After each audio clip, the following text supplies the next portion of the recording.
Eh, mga abangers, ayun, nakaupo kami ng matiwasay, mapayapa. Hindi ko pa pala sinasabi ko nasaan ako. Cheers. Pero guess where? Oh, guess where? Wala pa kasi nakaupo sa kabilang side namin. May bridge dito sa Terminal 2. Tignan nyo guys. Yung iba doon namin nilagay sa kabila. Kasi konti. Ang lapit no, wala kasing microphone. Ibang kwento na yun. Ang chill lang dito sa Terminal 2. Ano naman sa inyo? Sa pagmamadali namin kanina, naiwan ko yung microphone ko na sobrang late na. Kaya parang nadala na ako. Kaya sorry na lang doon sa kabilang side. Nakapasok na kami. 6:05. So nahihiya ako magsalita kasi ano yung sumisigaw? Okay, so hindi na kailangan dito na paghatid sa amin ng tatay ko dito sa may Terminal 2. This is going to be the last.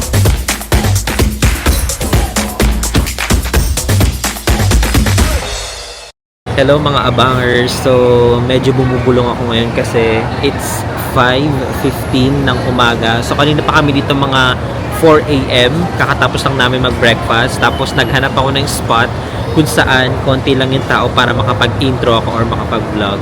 Hindi ko pa pala sinasabi ko nasaan ako. Hindi ko pala sinasabi ko nasaan ako. Pero guess where? Oh, guess where? Ayan, tingnan nyo guys. Ayan, so nasa airport na naman ako. So nahihiya ako magsalita kasi sa pagmamadali namin kanina, naiwan ko yung microphone ko. Tapos since madaling araw, maraming natutulog. So para nakakahiyang magsalita or mag-vlog-vlog. Tsaka tahimik din eh, wala masyadong maingay dito. Tapos, andito ako ngayon sa may, tingin ako ng tingin sa gilid. Kala mo magnanakaw eh. Andito ako sa may boarding gate 1. Ito, ayan, boarding gate 1. Hindi ko alam kung makita ninyo. Ayun, doon na, ito na, yung poste na yan. May kita nyo dyan guys, boarding gate 1, tapos dito sa may right ko, boarding gate 2 to 18. So, andito ako sa may boarding gate 1 kasi konti yung tao dito. Ang lawak nga ng boarding gate 1 eh. Tapos, sunod-sunod na siya hanggang boarding gate 7 ata to. Itong isang hilera, boarding gate 1 hanggang boarding gate 7. Tapos, pa letter U siya, boarding gate, hindi ko kabisado, basta boarding gate hanggang gate 7 ata to siguro. Tapos, paikot siya pa letter U hanggang boarding gate 18. So, sa boarding gate 16 kami, pero nung chinek ko kanina sa update, naging boarding gate 15 na kami. So, dito ako napunta sa boarding gate 1 kasi konti lang yung tao para makakapagsalita ako, makakapag-vlog ako, makakapag-intro ako. Kasi nga doon sa boarding gate 16, grabe, jam pack, sobrang daming tao. Ayun nga, kakatapos lang namin doon kumain. Halos lahat kasi ng mga meal nandoon yung may kanin, nandoon yung mga kainan. So, nandito kami sa may Terminal 2. First time ko nandito sa Terminal 2 at ang liit niya. Halos malilibot mo na agad. Biruin mo, ano lang to 18 boarding gates lang to. From boarding gate 1 to boarding gate 18, masasakop mo lahat, maikutan mo siya. Kaya ako nakarating sa boarding gate 1 kahit nasa pinakadulo ako. So, ang oras kasi ng flight namin is 6:45, pero ang nakalagay sa boarding pass is 6:05. So, lagi naman ganun eh.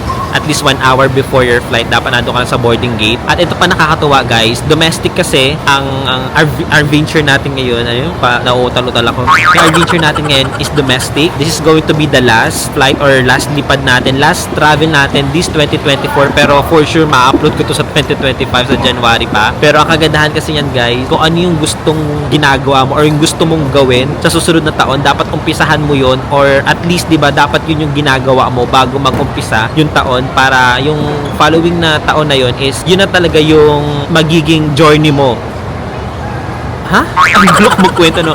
No, what I mean is, kung ano yung pinakagusto mong ginagawa or gusto mong gawin the whole year by next year, dapat inumpisahan mo siya na gawin. Yun. Kasi may napanood akong nag-vlog in accordance of doing the things that you want to do, and then, yun yung mangyayari by, by next year, ng buong taon sa'yo. Ang gulo magkwento, no? So, ito na nga, nagkayayaan na naman, ito na naman sa biglaan, nagkayayaan kami mga magkakapatid na pumunta ng Bohol, kaya nandito ako sa Terminal 2, and this is our first time. Hindi ko alam kung first time nila, pero ako first time ko sa Terminal 2 mag-departure, kasi mostly, di ba, Terminal 3 kasing international flight. Tapos alam ko, naka-experience na ako ng Terminal 1, hindi ko alam kung nung pumunta kami ng Katiklan, papunta ng Boracay or whatnot. Ayun, tapos ano pa ba yung kukwento? Ayun, nakakatuwa pa dito sa may Terminal 2. Dire-diretso lang kasi 'di ba kapag international, kailangan mag-check-in ka pa online. Tapos pagpunta mo dito, pipila ka ng counter or pwedeng ata yung self-check-in. para makapag-print ka ng boarding pass mo. Pero this time, sa AirAsia kami, nag-check-in ako online, tapos sinendan ako ng email ng e-boarding pass to download. So, ibig sabihin, meron na kaming e-boarding pass. Mas nakalagay doon sa e-boarding pass namin is ito. Pata ko sa inyo. Hindi ko alam kung masusum ko siya. Ayun. Sana naririnig nyo ako guys kahit na wala akong microphone. Naiwan ko kasi. Siguro yung iba sa inyo, alam na to. Siguro sa mga hindi pa nakakaalam, papakita ko na lang sa inyo kung ano yung itsura niya. So, meron kami e-boarding pass. Ito. Hindi ko alam kung makikita ninyo. Ay, hindi nyo makita. Basta nakalagay dito sa e-boarding pass namin. O i-flash ko na lang dyan sa may gilid.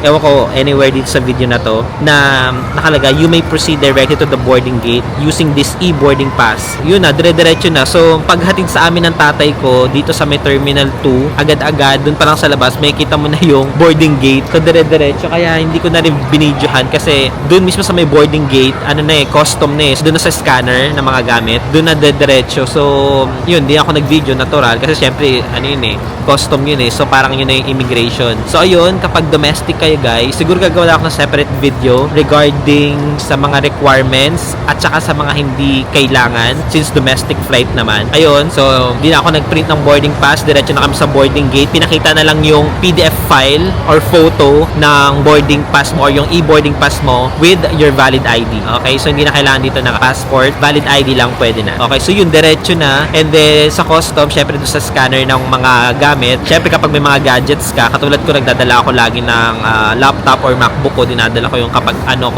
lumilipad kasi di ba naglilipat ako ng file. So yun, kapag meron kayong laptop or meron kayong tablet or iPad, kailangan dinedeclare nyo siya. So dapat hindi siya nasa loob ng bag ninyo, kailangan nasa labas siya para pag na-scan siya may kita na yun. Kasi kapag dumaan siya sa scanner, nadedetect siya So syempre, kailangan i-declare mo na lang siya. Ayun, so sobrang smooth, sobrang bilis lang. Kasi syempre, since naging experience natin sa Thailand na sobrang late na, kaya parang nadala na ako na talagang magbigay ng sobra-sobrang oras or allowance na pagpunta doon sa flight mo mismo. Ayun, so 4 a.m. and then 6:45. So, sabihin na natin, kulang-kulang 3 oras yung pag-aantay namin. Kaya siguro nalibot ko rin itong buong Terminal 2 from boarding gate 1 to boarding gate 18. Tsaka, napakasimple lang niya. Kasi naghahanap kami dito na parang fast food like Jollibee, McDo, or Chowking. Wala kaming mahanap.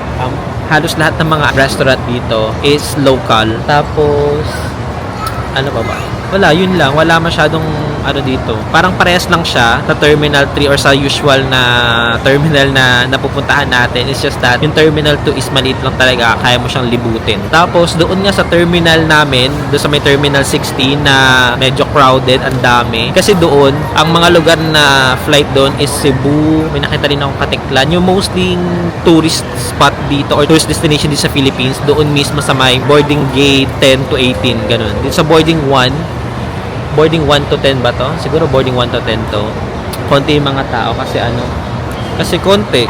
Yun. Wala naman ako ibang ma-discuss pa sa inyo. Siguro yun nga, sabi ko, gagawa nga ako ng separate video para at least mas detailed kasi nagmamadali ako sa pagsasalita ko dito. And kailangan ko nang bumalik doon sa mga kapatid ko at nalipat kami ng gate. Although 5:25 pa lang naman and then 6:45 yung flight namin. Sobrang layo pa naman niya. Kaya, try nyo kaya mag-comment dyan. Sagutin natin ngayon.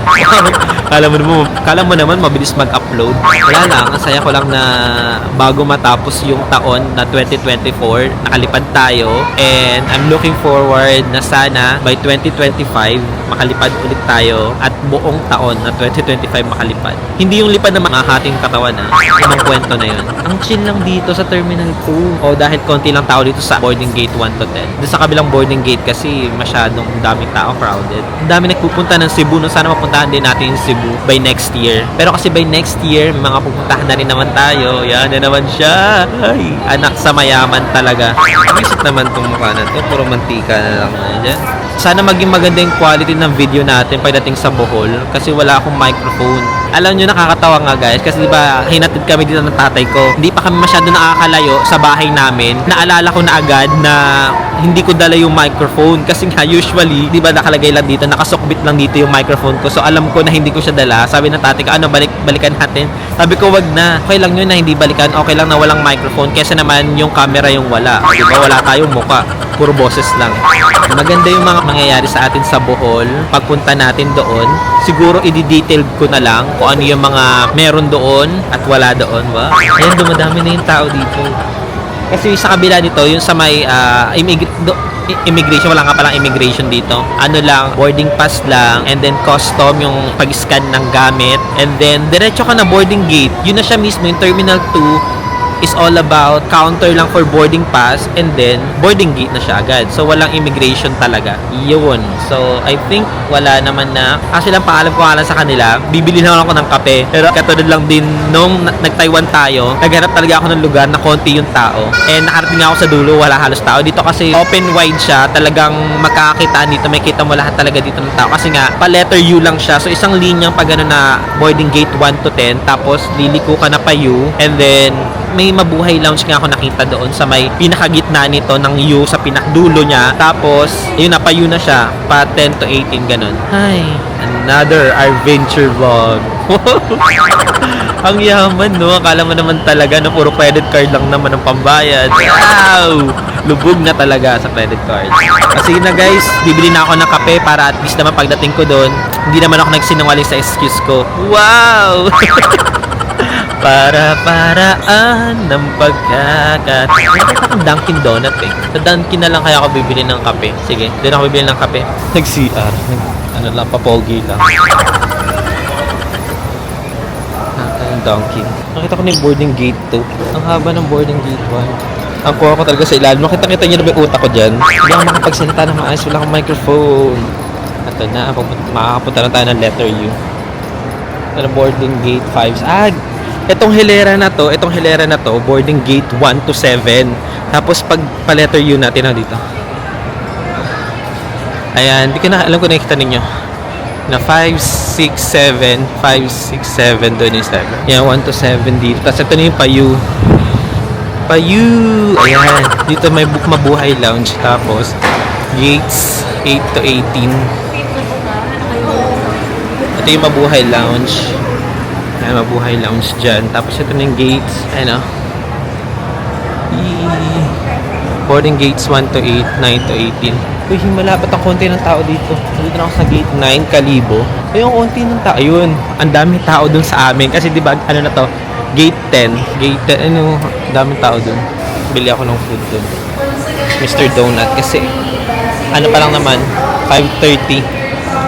So, 1 hour pa. Bili tayo Mr. Donut. Ayun.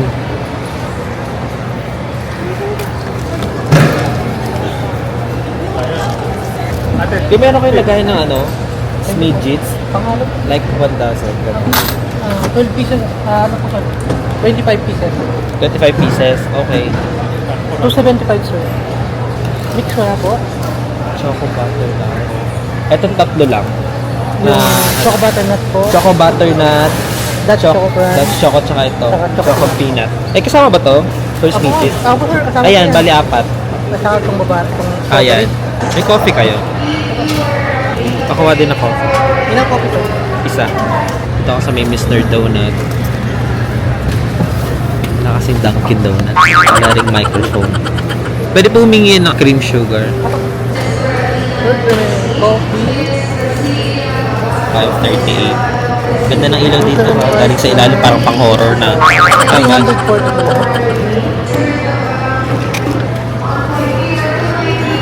Pwede po humingi ng tissue. Uy, tissue. Ako, last sugar ko na to. Ano po? Savings po ba sir? Yes.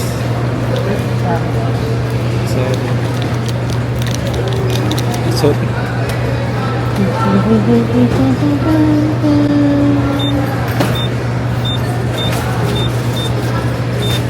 six kaya to?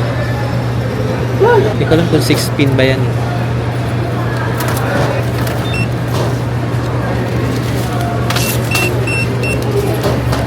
Hello. Walang gastos.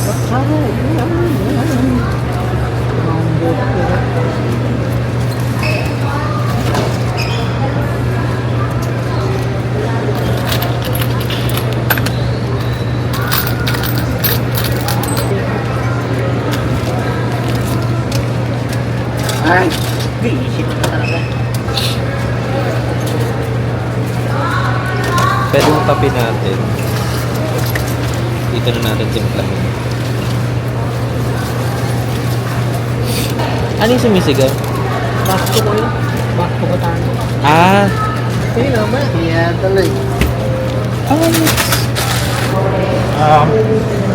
How many, sir? One? And strawberry rainbow. Wait. Sorry. And And Off ko na nga. Off ko na pa. Yan, nakabalik na ako sa aming ayos naman ang ayos ng buhok. At then, nakabalik na ako sa gate namin, gate 16. Ayan na. Gate 16. Z2 350 Tagbilaran. Tingnan nyo guys, ang daming tao. Kaya ayoko mag-episode 1 dito kasi ang daming tao. Alam ko nakain na lang tayo. Mr. Dugan. Cheers. Habang nag-aantay tayo, 6:45, anong oras pa lang? 5:50.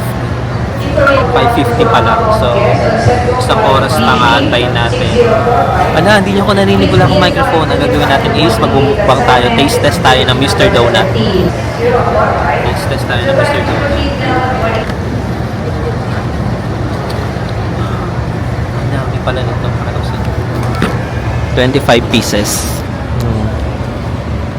Tignan natin ang kaartehan na to. Choco butternut.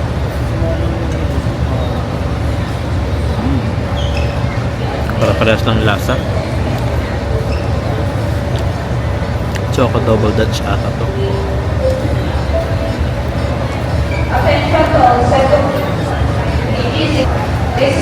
Ito peanut. Choco peanut.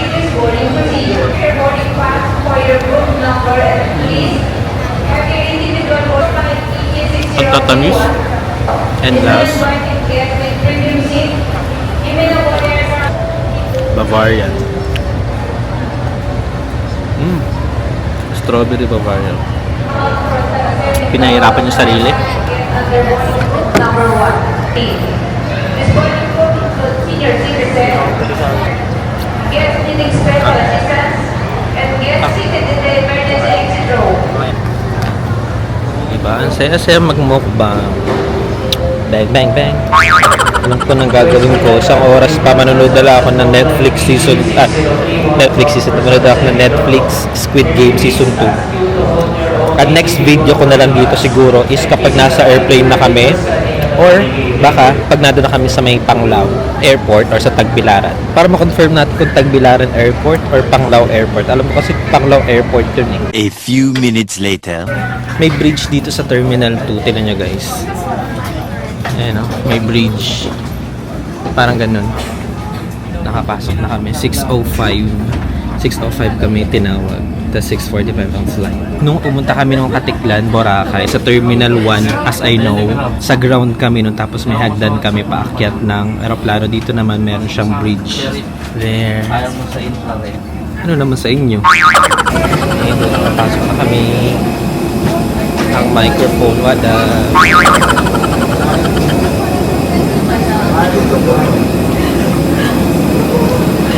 Hi, good morning. Welcome aboard here. Morning. Hi, welcome. Good morning po. Sorry. 28, 29, 30. Sa dulo. Sa dulo kami. Dulo ng walang hanggan. Oh, ang fresh. Fresh yung anong kamanting-mantika ah. Nakabusangot ka dyan. Lagot ka sa vlog. Ay, oo nga, dulo nga. Okay. At least hindi sa emergency exit. Wow. Ay, walang emergency. Walang emergency exit. Dahil ano pala to? Domestic. Ito maglagay na. Nagkakamada lang kami. Wait nga, off ko muna, magkakamada.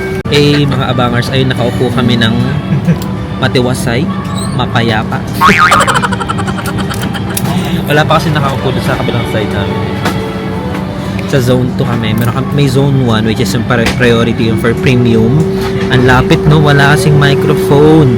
Sa zone 2 kami and then zone 3. So, syempre, nauna yung zone 2. Kasi nung naubos na yung zone 1, pinapunta kami sa zone 1. Kaya yun nauna kami. And good thing yun kasi napuno agad yung sa side namin dito sa head over baggage. Overhead baggage. Overhead baggage na puno agad. Buti na lang talaga nauna kami para yung iba doon namin nilagay sa kabila. Wow.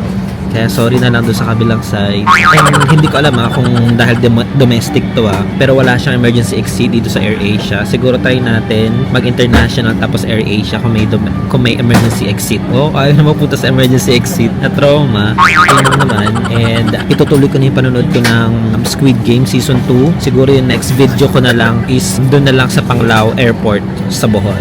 Okay? I don't think so.